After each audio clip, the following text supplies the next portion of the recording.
6. MOBIUS, spiraling negativity. Watergate was thus nothing but a lure held out by the system to catch its adversaries, a simulation of scandal for regenerative ends. In the film, this is embodied by the character of Deep Throat, who was said to be the eminence grise of the Republicans, manipulating the left-wing journalists in order to get rid of Nixon, and why not? All hypotheses are possible, but this one is superfluous. The left itself does a perfectly good job, and spontaneously, of doing the work of the right. Besides, it would be naive to see an embittered good conscience at work here.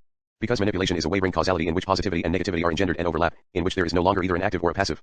It is through the arbitrary cessation of this spiraling causality that a principle of political reality can be saved. It is through the simulation of a narrow, conventional field of perspective in which the premises and the consequences of an act or of an event can be calculated, that a political credibility can be maintained, and of course objective analysis, the struggle, etc. If one envisions the entire cycle of any act or event in a system where linear continuity and dialectical polarity no longer exist, in a field unhinged by simulation, all determination evaporates, every act is terminated at the end of the cycle having benefited everyone and having been scattered in all directions. Is any given bombing in Italy the work of leftist extremists, or extreme right provocation, or a centrist mise en scene to discredit all extreme terrorists and to shore up its own failing power, or again, is it a police-inspired scenario and a form of blackmail to public security? All of this is simultaneously true, and the search for proof, indeed the objectivity of the facts does not put an end to this vertigo of interpretation. That is, we are in a logic of simulation, which no longer has anything to do with the logic of facts and an order of reason. Simulation is characterized by a precession of the model, of all the models based on the merest fact, the models come first, their circulation, orbital like that of the bomb, constitutes the genuine magnetic field of the event. The facts no longer have a specific trajectory, they are born at the intersection of models, a single fact can be engendered by all the models at once. This anticipation, this precession, this short circuit, this confusion of the fact with its model, no more divergence of meaning, no more dialectical polarity, no more negative electricity, implosion of antagonistic poles, is what allows each time for all possible interpretations, even the most contradictory, all true, in the sense that their truth is to be exchanged, in the image of the models from which they derive, in a generalized cycle. The communists attack the Socialist Party as if they wish to shatter the union of the left. They give credence to the idea that these resistances would come from a more radical political need. In fact, it is because they no longer want power. But do they not want power at this juncture, one unfavorable to the left in general, or unfavorable to them within the union of the left, or do they no longer want it, by definition? When Berlinguer declares, there is no need to be afraid to see the communists take power in Italy, it simultaneously signifies, that there is no need to be afraid, since the communists, if they come to power, will change nothing of its fundamental capitalist mechanism, that there is no risk that they will ever come to power, because they don't want to, and even if they occupy the seat of power, they will never exercise it except by proxy, that in fact, power, genuine power no longer exists, and thus there is no risk whoever seizes power or seizes it again, but further, I, Berlinguer, am not afraid to see the communists take power in Italy, which may seem self-evident, but not as much as you might think, because it could mean the opposite, no need for psychoanalysis here. I am afraid to see the communists take power, and there are good reasons for that, even for a communist. All of this is simultaneously true. It is the secret of a discourse that is no longer simply ambiguous, as political discourses can be, but that conveys the impossibility of a determined position of power, the impossibility of a determined discursive position. And this logic is neither that of one party nor of another. It traverses all discourses without them wanting it to. Who will unravel this imbroglio? The Gordian knot can at least be cut. The Mobius strip, if one divides it, results in a supplementary spiral without the reversibility of surfaces being resolved, here the reversible continuity of hypotheses.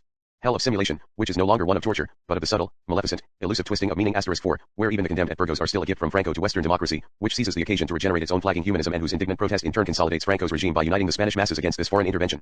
Where is the truth of all that, when such collusions admirably knot themselves together without the knowledge of their authors?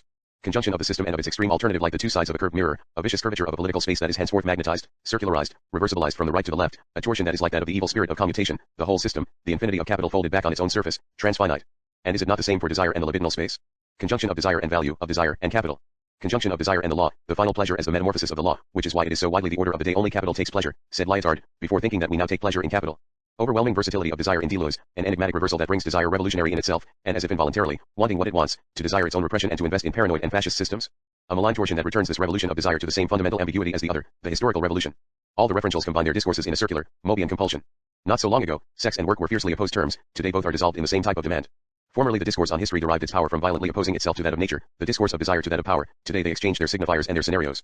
It would take too long to traverse the entire range of the operational negativity of all those scenarios of deterrence, which, like Watergate, try to regenerate a moribund principle through simulated scandal, phantasm, and murder, a sort of hormonal treatment through negativity and crisis. It is always a question of proving the real through the imaginary, proving truth through scandal, proving the law through transgression, proving work through striking, proving the system through crisis, and capital through revolution, as it is elsewhere, the tasse de, of proving ethnology through the dispossession of its object, without taking into account the proof of theater through anti-theater, the proof of art through anti-art, the proof of pedagogy through anti-pedagogy, the proof of psychiatry through anti-psychiatry, etc. Everything is metamorphosed into its opposite to perpetuate itself in its expurgated form. All the powers, all the institutions speak of themselves through denial, in order to attempt, by simulating death, to escape their real death throes. Power can stage its own murder to rediscover a glimmer of existence and legitimacy. Such was the case with some American presidents. The Kennedys were murdered because they still had a political dimension. The others, Johnson, Nixon, Ford, only had the right to phantom attempts, to simulated murders. But this aura of an artificial menace was still necessary to conceal that they were no longer anything but the mannequins of power. Formerly, the king, also the god, had to die, therein lay his power. Today, he is miserably forced to feign death, in order to preserve the blessing of power. But it is lost. To seek new blood in its own death, to renew the cycle through the mirror of crisis, negativity, and anti-power, this is the only solution, alibi of every power, of every institution attempting to break the vicious circle of its irresponsibility and of its fundamental non-existence, of its already seen and of its already dead.